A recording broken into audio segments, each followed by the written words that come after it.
Now, when Trump was out of power, he had a beef with the Republican Party because there were people who had studied policy in the world in the Republican Party who tried to steer his decision-making in a way that reflected history and economics. And one of the weaknesses of Donald Trump, not charisma, it's his ego. And he feels he has to be the smartest person in the room in any given topic. So while he was out of power, he restructured the Republican Party so that all of those folks were gone, and basically turned it into an institution that was designed to glorify and re-elect him. And it worked. He comes into power. He no longer has a cadre of several hundred people behind him to help him make policy. He just has a handful of people who, for their own personal reasons, have chosen to hook up.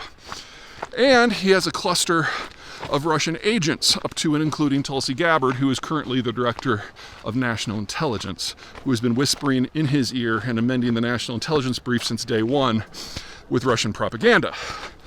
Well, as he comes in, he does the same thing to the federal bureaucracy that he did to the Republican Party, and basically stripped it of expertise so that no one could ever tell him that, he was wrong.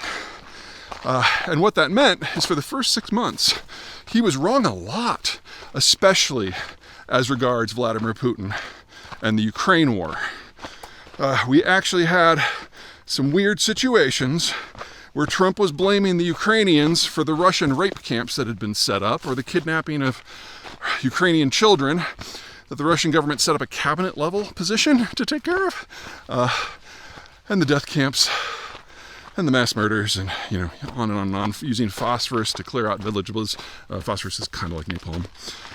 Anyway, the turning point for Trump was in May and June.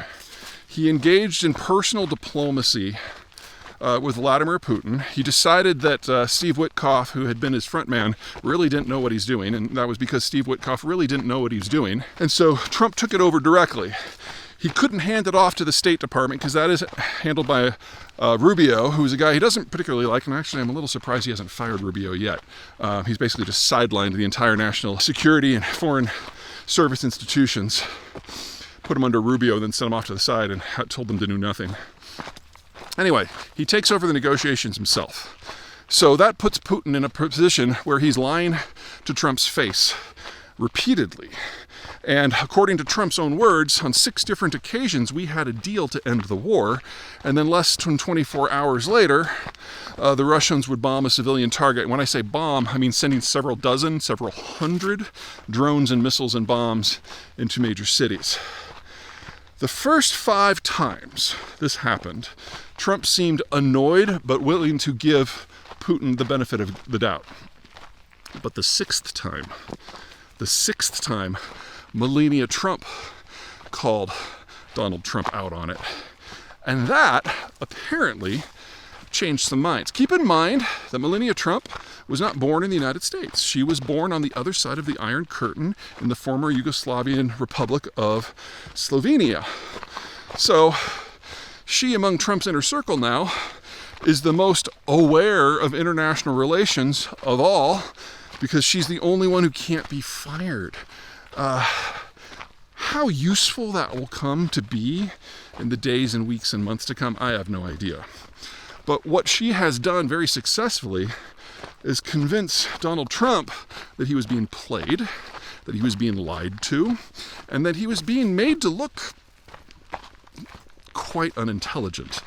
And so, a few weeks ago, 2 weeks ago, Trump gave Vladimir Putin a 50-day deadline to change policy. And in the last 48 hours, Trump has said, I'm not going to give him 50 days because nothing's changing, and nothing will change. And that's part of the problem of this conflict. Putin accurately sees the Ukraine war as the beginning of Russia's last best chance to survive this century. From the Russian point of view, and I think they're correct, if they cannot conquer all of these countries, not just Ukraine, the other 15 as well, Russia will vanish from the earth before 2100, based on how the war goes, potentially a lot faster. So there can be no peace treaty that the Russians can agree to that they will enforce that leaves any of these countries independent. This is a country that is fighting for its existence. Unfortunately for the Russians, in order to continue to exist, they have to conquer a number of people who collectively are of a greater number than there are Russian ethnics on this planet. So, from the American and the European point of view, the question wasn't, will we or won't we stand against the Russians? It's where would we draw the line? Where is the point where we say no further? And for those of you who think that we can just wash our hands of this completely, a couple things to keep in mind. Number one, the Russians have more nukes than we do. And since they're on their way out, the incentive to use them is a lot higher, because from their point of view in the long term, they have nothing to lose. Number two, if the line that we decide to defend is in Ukraine, well, then all of the Europeans and all of the Ukrainians are between the Russians and us. In the war to this point, the United States really hasn't bled. We haven't really provided much cash, and we haven't provided much in terms of military equipment that we actually use. What the Ukrainians are using against the Russians, or at least until recently, has been American equipment that has been decommissioned since 1995. They are basically going through our hand-me-downs and holding the Russians off. And the cost to us is minimal. The alternative is, of course, to leave the Russians and the Ukrainians to it, break the alliance, go home, and just hope that in everything that happens with the conflict in the time to come, the Russians just forget that we have been the target of all of their nukes and all of their propaganda since 1935. And hope that should they ever be stopped by someone else, that on their way out the door of history, they choose not to send a few hundred nukes our way. Because they really do hate us massively.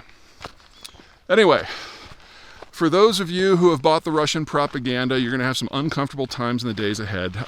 Donald Trump's ego has been bruised, and he is now starting to direct policy against the Putin government. There are 1,000 ways that this can go. I can't predict the specifics. People like Tulsi Gabbard are still in place, who are still beating the drum on behalf of the Russians inside the White House. This can go a lot of strange directions.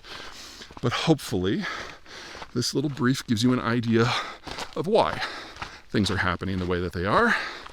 And maybe, just maybe, it'll make you reconsider a few things.